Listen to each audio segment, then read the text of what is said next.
আসসালামু আলাইকুম। কিছু মানুষ আছে যারা সরিষা পিষে যে এরকমভাবে তেল বাহির করা হয়, জীবন তাদেরকে এরকমভাবে পিষতেছে। মাত্র অল্প কিছু টাকা, ১৫,০০০ টাকা হয়তোবা তারা মাসে ইনকাম করে। এই মানুষগুলাই সংসারের জন্য যে একটা ভালো কিছু করবে, ভালো একটা খাবার তার সন্তান, তার স্ত্রী, তার মা-বাবা, তাদের জন্য যে একটা ভালো খাবার ব্যবস্থা করবে সেটাও তারা পারে না।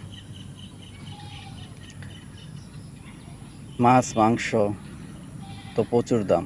শুধু শাক আর ভাত এই জিনিস দিয়েই তাদের জীবনটা পার হইতেছে। ৫ জনের পরিবার, মাত্র ১৫,০০০ টাকা দিয়ে চলাটা বর্তমানে অনেক কষ্ট। জিনিসপত্রের যে দাম, সেই দামের সাথে তারা আর পারার মতো অবস্থায় আর নাই। তারপরও দিন দিন আরও দাম বাড়তেছে। তাদের অবস্থা,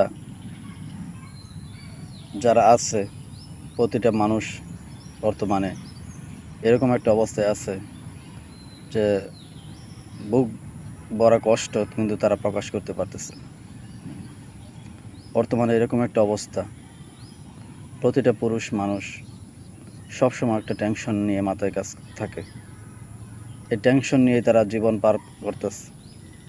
পরিবারের টেনশন, দিন দিন জিনিসপত্রের দাম বাড়তেছে, তারা কিভাবে তাদের পরিবারটা চালাবে সেটার টেনশন। তার পরিবারকে একটু মাছ মাংস খাওয়াবে সেটাও চিন্তা করে, কিন্তু তার ইনকাম অনুযায়ী, বাজারের দামের অনুযায়ী সেটাও সবসময় পেরে ওঠে না। আমি সরকারকে একটা জিনিসই রিকোয়েস্ট করি যে এই জিনিসটা খেয়াল করুন, নিত্য প্রয়োজনীয় দ্রব্যের জিনিসগুলোর দামটা নিয়ন্ত্রণে নিয়ে আসুন। সরকার এই কাজটা অতীব প্রয়োজন, কারণ জনগণের জন্যই আপনি সরকার হয়েছেন, আর জনগণের চিন্তা করে আপনার কর্তব্য।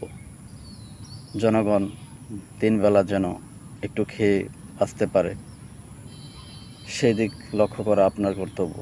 মানুষের মৌলিক চাহিদা, অন্ন, বস্ত্র, শিক্ষা, চিকিৎসা, বাসস্থান, এই জিনিসগুলাই সরকারের কর্তব্য জনগণের কাছে পৌঁছে দেওয়া, যেন জনগণ এই সকল সুযোগ সুবিধা পায়। সরকারের কাছে আবেদন, সরকার যেন নিত্য প্রয়োজনীয় দ্রব্যের দামগুলো একটু নিয়ন্ত্রণ করে। ধন্যবাদ। আসসালামু আলাইকুম।